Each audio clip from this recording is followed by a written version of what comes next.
समय हो गया, लेकिन एक छोटी सी बात हम आपको कह दें। पूज्य सद्गुरुदेव भक्तमाली जी एक बात कहते थे कि ज्ञानियों की दृष्टि में, वेदांतियों की दृष्टि में भले ही स्वप्न मिथ्या हो, पर हरिभक्तों की दृष्टि में, साधकों की दृष्टि में स्वप्न सामान्य वस्तु नहीं है। स्वप्न एक बहुत बड़ा विज्ञान है। पूज्य महाराज जी कहते थे, क्या है स्वप्न? स्वप्न साधक के अंतःकरण का दर्पण है। लोग खूब सेवा करते हैं, खूब नाम जप भी करते हैं, माला भी फेरते हैं, कथा भी सुनते हैं, पर स्वप्न में जो चीज नहीं दिखनी चाहिए वो चीज उनको दिखती है। साधन में कमी नहीं है, प्रातः काल से लेकर रात्रि पर्यंत कुछ न कुछ अच्छे काम में लगे हैं, पर सो गए तो ऊट पटांग दृश्य जो किसी प्रेमी, अनुरागी, ज्ञानी भक्त के अंतःकरण में जो भाव नहीं आने चाहिए वे भाव आते हैं, क्योंकि ये मन ही तो सृष्टि करता है ना। यज्ञाग्रतो दूर मुदयित देवं तदु सुप्तस्य तथैवैति दूरंग मंज्योति खांज्योतिरेकंतन में मन शिव संकल्प मस्तु। सुप्तस्य तथैवैति, सोए हुए को ले जाता है, मन ही सृष्टि करता है। ये स्वप्न भी झाजी प्रमाण है कि जीव ईश्वर का अंश है। क्यों? ईश्वर सृष्टि करता तो जीव भी सृष्टि करता है। भली स्वप्न की सृष्टि करता, पर करता तो है कि नहीं? ईश्वर का अंश है, इस सृष्टि की सामर्थ्य। इसलिए न तत्र रथा न रथ योगा न पंथा, उपनिषद में लिखा है। वह रथ नहीं है, घोड़े नहीं है, सारथी नहीं है, मार्ग नहीं है, पर वह जीवात्मा स्वयं ही सब कुछ बन जाता है। ये स्वप्न विज्ञान। तो हम साधन कर रहे हैं, पर यदि हमारे चित्त पर तमोगुण के संस्कार बने हुए हैं, विषय के संस्कार बने हुए हैं, वासना के संस्कार बने हुए हैं, तो साधन व्यर्थ तो नहीं है। और तीव्र गति से साधन में लगने की आवश्यकता है। तब यह समझना चाहिए कि निश्चित अभी हमारे मन की अवस्था ठीक हुई नहीं है। बहुत से लोग ऐसे हैं, खूब कथा सुनेंगे, सत्संग सुनेंगे, मोबाइल में फिल्म देखेंगे, सिनेमा देखेंगे। कहां से तुम्हारा दिमाग ठीक होगा भाई? अभी हमारे यहीं की घटना है। एक साधु वेशधारी पुरुष अपने मोबाइल में सिनेमा देख रहे थे। देखते देखते वो सो गए और किसी व्यक्ति ने उनका मोबाइल जैसी आराम कर लिया, कृष्ण लीला कर ली। इस दृष्टि से कि वे पूछेंगे तो फिर एक बार महाराज जी के सामने बात जाएगी कि इस मोबाइल की आपको क्या आवश्यकता पड़ गई। सुनने की बात है तो बहुत छोटे से छोटे मोबाइल जो 1000-1500 का आता, उससे काम चल सकता है। इस महंगे मोबाइल की आपको क्या जरूरत पड़ गई? लेकिन वो दूसरा मोबाइल आ गया उनके पास, पैसा की तो कमी है नहीं, दान दक्षिणा देने वाले लोग बहुत हैं। तो हम कहते हैं फिर आप नाम जप करो, तिलक लगाओ, कथा सुनो, आपको क्या दृश्य दिखेगा? आप सिनेमा देखना नहीं छोड़ रहे, आपको क्या अनुभूति होगी? अपने अंतःकरण को टटोलो, हमारा मन कैसा है? भैया जी, सब मन का खेल है। मन के हारे हार है, मन के जीते जीते।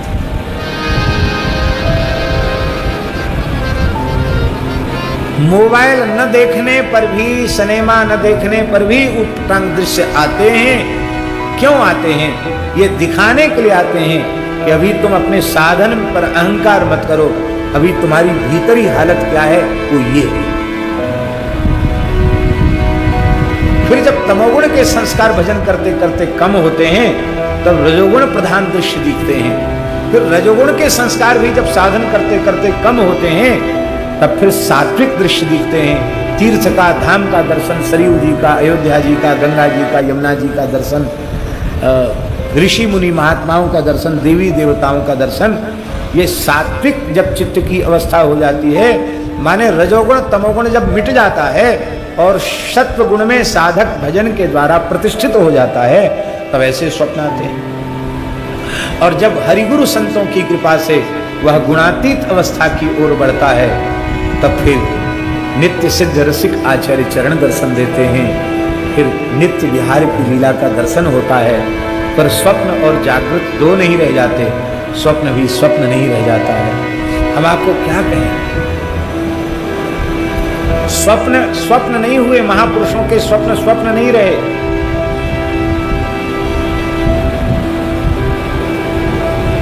स्वप्न का प्रत्यक्ष प्रभाव जागृत में आ गया।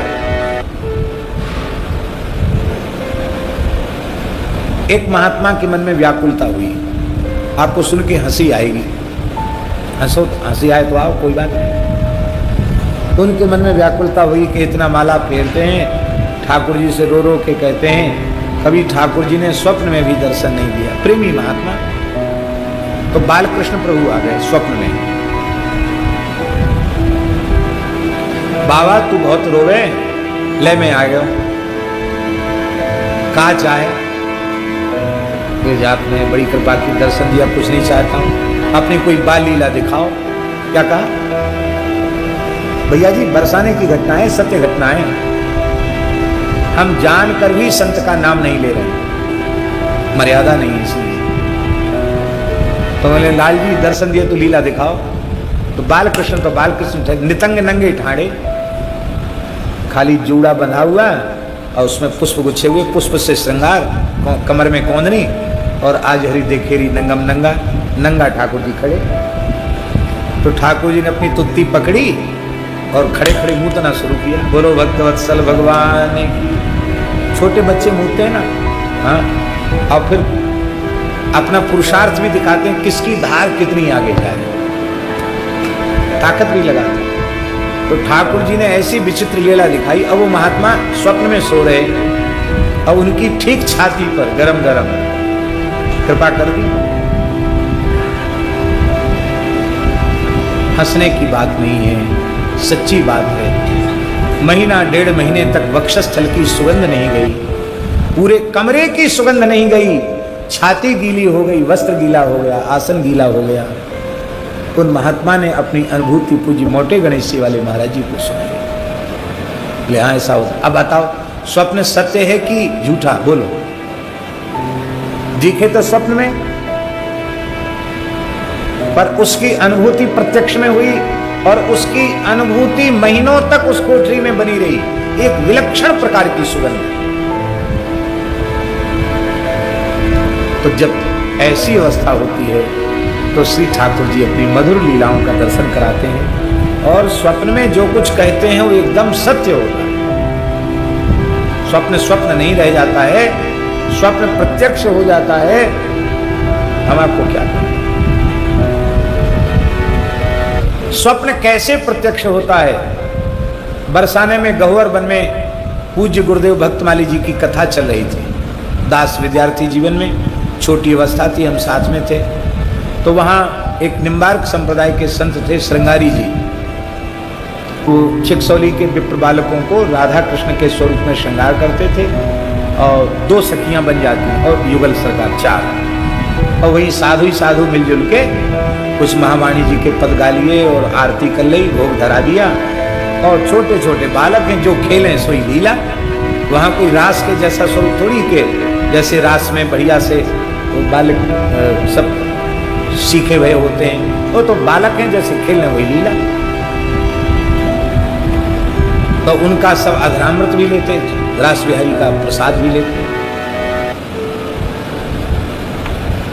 पूज्य गुरुदेव भक्तमाली जी भी बड़े भाव से लेते थे, पर हम थोड़ा किनारे हो जाते थे प्रसाद लेते समय। हमारे मन में आता, ब्रजवासी बालक हैं, भले ही ब्राह्मण हैं, तो क्या इनका जनेऊ थोड़ी हुआ है, हम तो जनेऊ पहनते हैं, संध्या करते हैं, गायत्री जपते हैं, इनमें कहा आचार विचार, इनका जूठन क्या खाना, ऐसे मन में भाव। रास विहारी के प्रति भाव नहीं था, जैसा होना चाहिए। दंडोत प्रणाम करते थे, लेकिन इनका प्रसाद श्रद्धा से ले, ये भाव नहीं था। महाराज जी का अभ्यास ऐसा था कि महाराज जी कभी कुछ कहते नहीं थे। अंतर्यामी तो महाराज जी थे, साक्षात भगवान, उनके अंतर्यामी में तुम्हें कहाँ कमी, पर वो कुछ कहते नहीं। और प्रसाद बटता जरूर था, श्रृंगार भोग धराते, फिर बटता, हम किनारे हो जाते। एक दिन स्वप्न हमको दिखा रात्रि में, क्या स्वप्न दिखा कि रास मंडल में युगल प्रिया प्रीतम श्यामा श्याम का श्रृंगार हुआ और वहाँ हारमोनियम बज रही है, तबला बज रहा है और कुछ पद हो रहे हैं और ठाकुर जी खेल रहे हैं। श्री जी ठाकुर जी ऐसे बहुत छोटे छोटे स्वरूप थे। श्री जी तो हम समझते हैं कि ज़्यादा से ज़्यादा 5-6 वर्ष के होंगे और लाल जी होंगे 8 वर्ष के या 9 वर्ष के भी हो सकते हैं। लाल जी थोड़े बड़े और किशोरी जी 6-7 वर्ष की, लाल जी 9 वर्ष के होंगे। इतने खेले। अब ब्रजवासी स्वरूप बालक ना, कोई यात्री परदेसी भेंट चढ़ावे तो उठा के अपने हाथ में ले लें। ठाकुर जी छोटे छोटे ठाकुर जी दक्षिणा हाथ में ले लें और संत लोग देख के खूब प्रसन्न होते थे। वहां को ये थोड़ी रास वाली के उनको बता दिया जाए कि भैया भेंट उठाई नहीं जाती आप ठाकुर जी।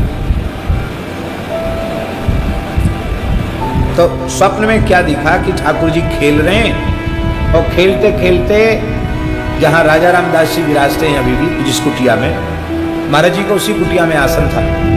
तो ठाकुर जी श्री जी दौड़ते, पहले आगे ठाकुर जी हैं, पीछे पीछे श्री जी हैं, दौड़ते हुए आए और महाराज जी चौकी पर बैठे हैं भीतर और उछल के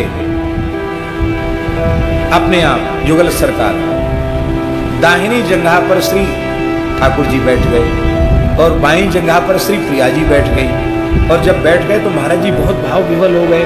उन्होंने जैसे कोई रंक को महानिधि मिल जाए, महाराज जी ने ऐसे अंक में भर लिया युगल सरकार को। और वहां रहने वाले सब संत दौड़े हुए आए पीछे पीछे। अकस्मात ये लीला हुई, बोले ठाकुर जी को भोग लगाओ, भोग लगाओ, महाराज जी के हाथ से कुछ ठाकुर जी को भोग लगाओ। तो वहां कमरे में केला थे, केला ही सबसे सस्ता और सुलभ फल होता है, केला थे। तो केला तुरंत महाराज जी ने अपने केला दिए कमंडल के जल से धोके और महाराज जी ने केला ऐसे छीन के प्रेम से प्रिया जी को, लाल जी को भोग लगाया। अब शाम का समय है भैया जी, मैंने स्वप्न की बात है और हम स्वप्न में देख रहे हैं कि बाहर जो चौतरा है, एक धौ के वृक्ष के नीचे बैठ के हम सायं संध्या कर रहे हैं। संध्या हो गई है, गायत्री जप कर रहे हैं। तो ठाकुर जी कूदे गुरुदेव के गोद से और पीछे से श्री जी कूदी और आके ठाकुर जी कह रहे हैं हमसे, ए बाबा माला काय को फेरो, ले मोनी बन के बैठो, केरा खा ले, केरा खा ले। तो मैंने ऐसे माला दिखाई सपने में कि माला जप रहा हूँ, खा नहीं सकता, बोल नहीं सकता। तो श्री जी पीछे से खड़ी आके पीछे खड़ी हो गई, ठाकुर जी से कह रही है, ए ये भजन कर रहे हो या भजन करन दे हो, काय को छेड़ रहे हो, नहीं नहीं केरा खाएगो, केरा खाएगो। और जबरदस्ती उन्होंने मुख में केला दे दिया और श्री जी बड़ी खुश हुई, उन्होंने भी, वो भी एक केला ली थी, पाते पाते उन्होंने भी केला दी। इस स्वप्न की लीला है, हमको बड़ा आनंद हुआ। इस स्वप्न की लीला देख के मन में बहुत आनंद हुआ। अब मन में सोचे कि महाराज जी को सुनाएंगे, लेकिन अवसर नहीं मिला। कोई ना कोई महाराज जी के पास ऊपर दिन में कथा, महाराज जी कथा में बैठ गए। तो ऐसी चीज अवसर देख करके ही निवेदन करनी चाहिए। हमने सोचा अब दिन में तो सुना नहीं पाए, रात में महाराज जी की चरण सेवा करते हुए सुनाएंगे, कैसा स्वप्न दिखा। मन में सोचा 2 समय कथा होती थी महाराज जी की, 2 टाइम कथा होती थी। अब शाम को कथा 5 बजे पूरी हो गई और महाराज जी तो कोठरी में चले गए। हम स्नान करके बाहर संध्योपासन के लिए बैठ गए और वही लीला जो स्वप्न में हुई थी, वैसी ही पोशाक, वैसे ही ठाकुर जी, वही श्री जी, वही सखियां, वो पूरी की पूरी लीला स्वप्न में महाराज जी से बिना कहे सत्य हो गई। ठाकुर जी दौड़ के आए और हम ऐसे देख रहे हैं और महाराज जी की अंक में उसी झांकी में दर्शन और महाराज जी किशोरी जी को, ठाकुर जी को भोग लगा रहे हैं और ठाकुर जी, अब हम देख रहे हैं, मैंने कही सपने की बात सच्ची हो रही है। और ठाकुर जी कूदे और कूद करके आए, आकर ए बाबा केरा खा ले, केरा। मैंने माला दिखाई, जबरदस्ती मुंह में दे दिया। किशोरी जी ने मने किया, फिर भी नहीं माने, फिर मुख में दे दिया। तो वही दृश्य ऐसी ठाकुर जी श्री जी ने दिया, हमको जब तो भूल गया और हम एकदम ऐसी हो गए, मतलब किसी काम के नहीं रह गए, ऐसा समझो, सब भूल गया। क्या कर रहे थे ये भी भूल गया, आंख से आंसू बहने लग गया।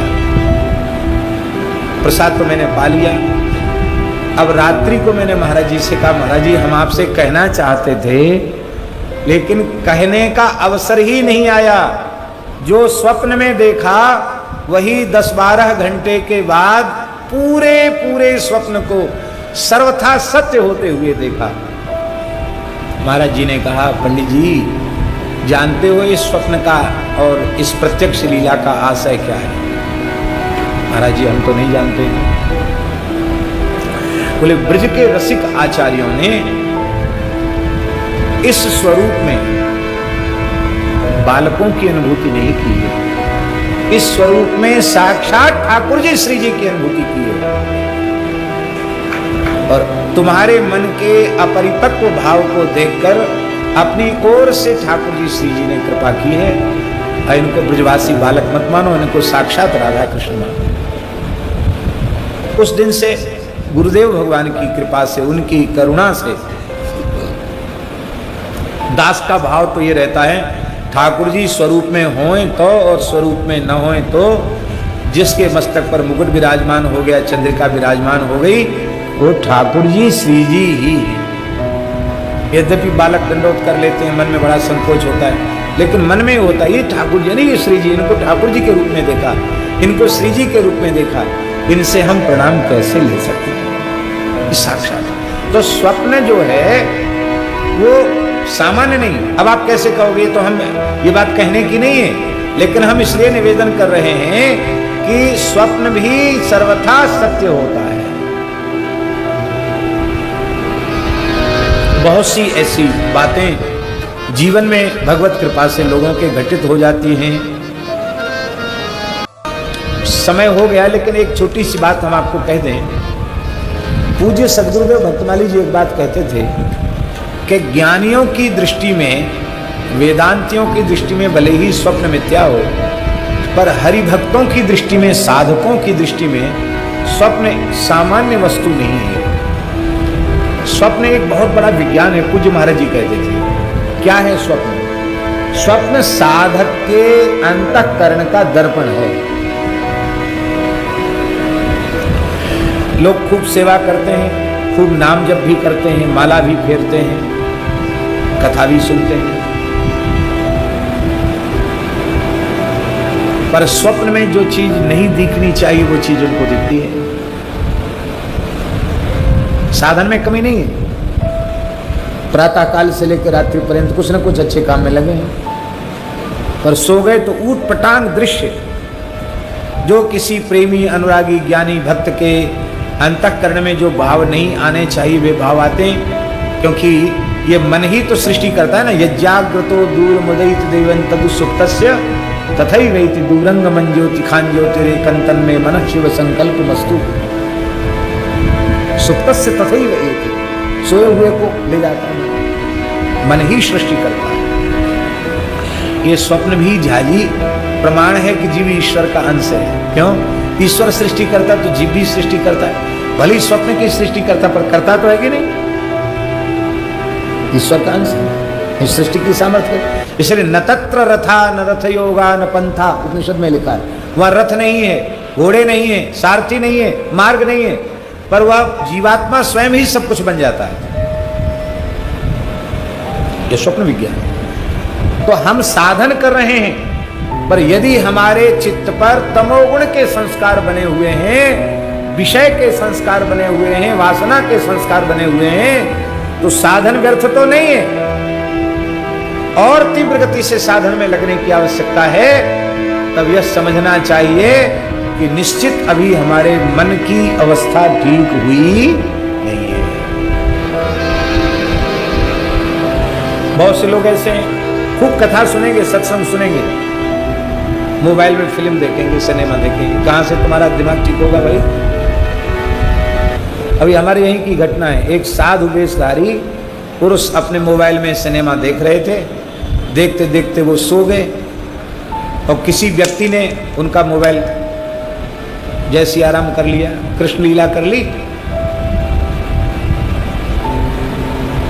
इस दृष्टि से कि वे पूछेंगे तो फिर एक बार महाराज जी के सामने बात जाएगी, कि इस मोबाइल की आपको क्या आवश्यकता पड़ गई। सुनने की बात है तो बहुत छोटे से छोटे मोबाइल जो 1000-1500 का आता उससे काम चल सकता है। इस महंगे मोबाइल की आपको क्या जरूरत पड़ गई। लेकिन वो दूसरा मोबाइल आ गया उनके पास, पैसा की तो कमी है नहीं, दान दक्षिणा देने वाले लोग बहुत हैं। तो हम कहते हैं फिर आप नाम जप करो, तिलक लगाओ, कथा सुनो, आपको क्या दृश्य दिखेगा। आप सिनेमा देखना नहीं छोड़ रहे, आपको क्या अनुभूति होगी। अपने अंतःकरण को टटोलो, हमारा मन कैसा है।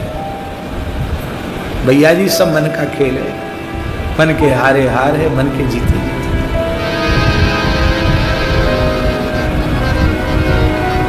मोबाइल न देखने पर भी, सिनेमा न देखने पर भी उत्तम दृश्य आते हैं। क्यों आते हैं? ये दिखाने के लिए आते हैं कि अभी तुम अपने साधन पर अहंकार मत करो, अभी तुम्हारी भीतरी हालत क्या है वो ये है। फिर जब तमोगुण के संस्कार भजन करते करते कम होते हैं तब रजोगुण प्रधान दृश्य दिखते हैं। फिर रजोगुण के संस्कार भी जब साधन करते करते कम होते हैं तब फिर सात्विक दृश्य दिखते हैं। तीर्थ का, धाम का दर्शन, सरयू जी का, अयोध्या जी का, गंगा जी का, यमुना जी का दर्शन, ऋषि मुनि महात्माओं का दर्शन, देवी देवताओं का दर्शन, ये सात्विक जब चित्त की अवस्था हो जाती है, माने रजोगुण तमोगुण जब मिट जाता है और सत्व गुण में साधक भजन के द्वारा प्रतिष्ठित हो जाता है, तब ऐसे स्वप्न आते हैं। और जब हरिगुरु संतों की कृपा से वह गुणातीत अवस्था की ओर बढ़ता है तब फिर नित्य सिद्ध रसिक आचार्य चरण दर्शन देते हैं। फिर नित्य विहार की लीला का दर्शन होता है। पर स्वप्न और जागृत दो नहीं रह जाते, स्वप्न भी स्वप्न नहीं रह जाता है। हम आपको क्या कहें, स्वप्न स्वप्न नहीं हुए, महापुरुषों के स्वप्न स्वप्न नहीं रहे।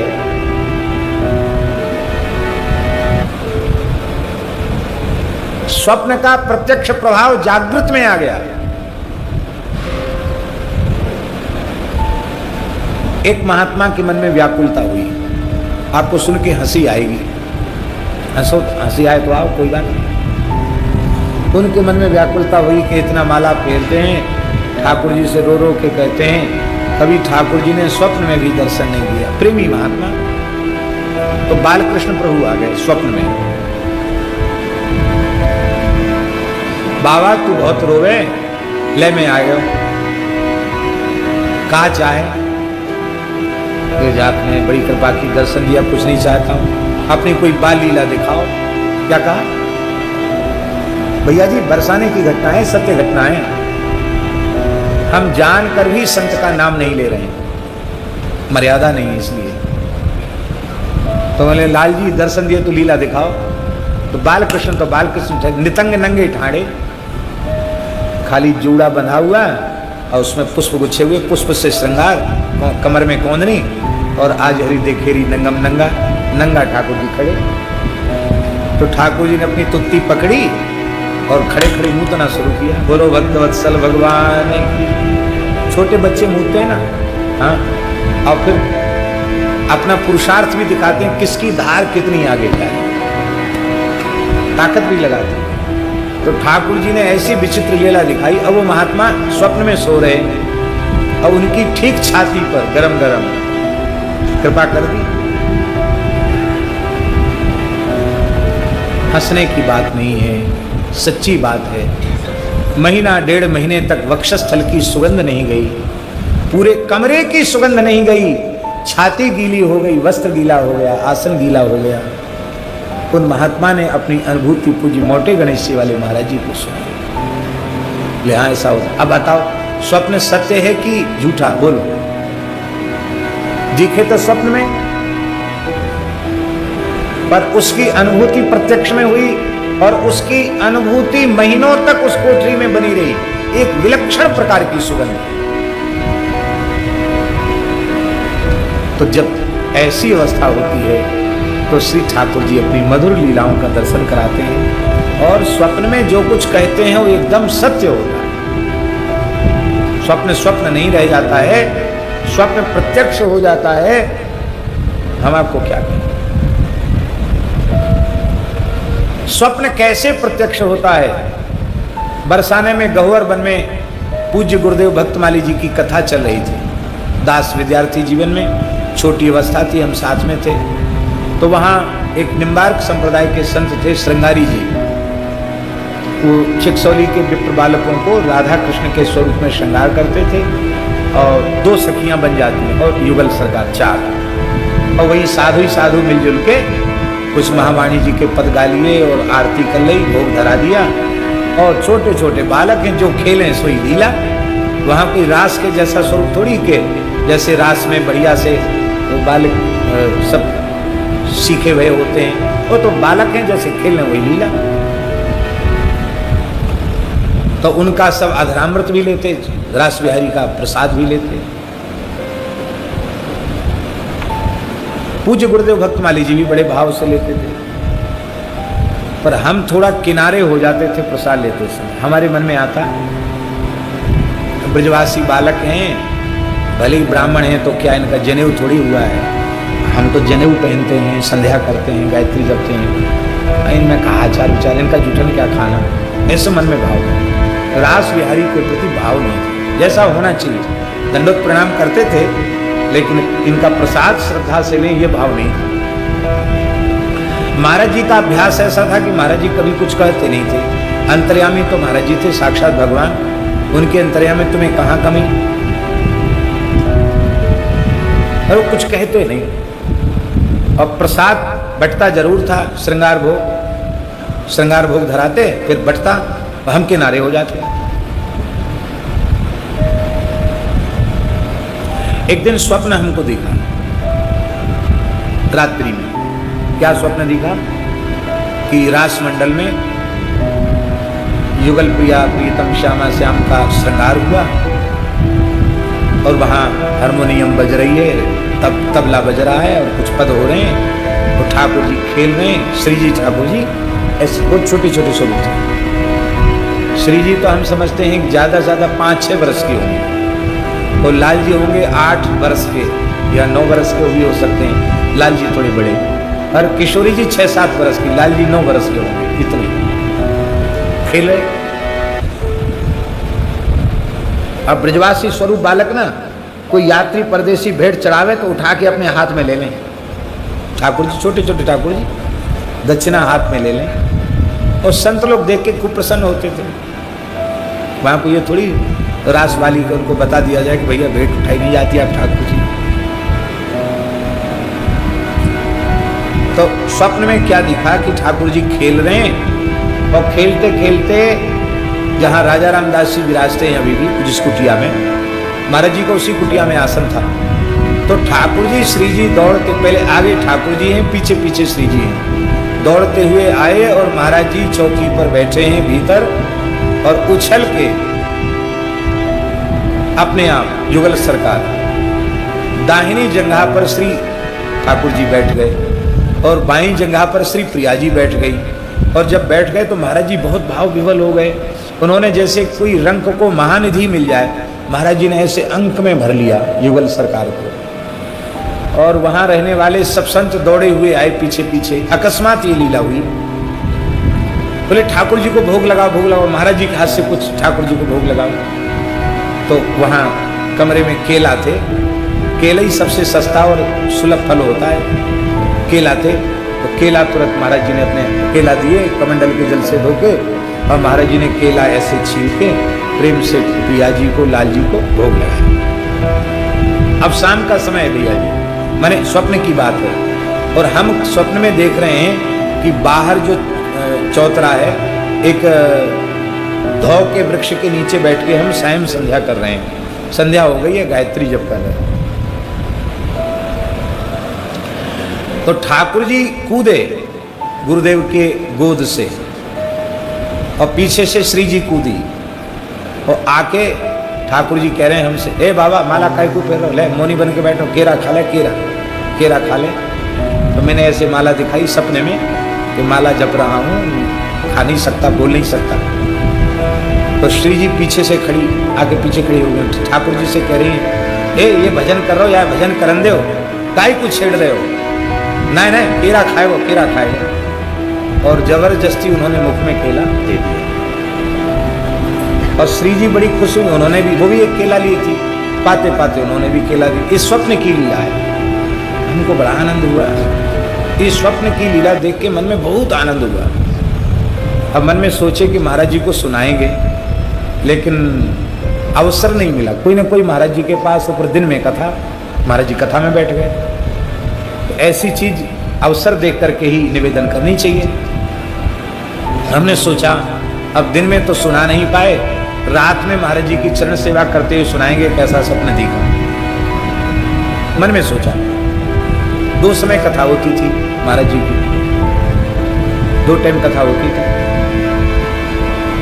अब शाम को कथा 5 बजे पूरी हो गई और महाराज जी तो कोठरी में चले गए। हम स्नान करके बाहर संध्योपासन के लिए बैठ गए और वही लीला जो स्वप्न में हुई थी, वैसी ही पोशाक, वैसे ही ठाकुर जी, वही श्री जी, वही सखियां, वो पूरी की पूरी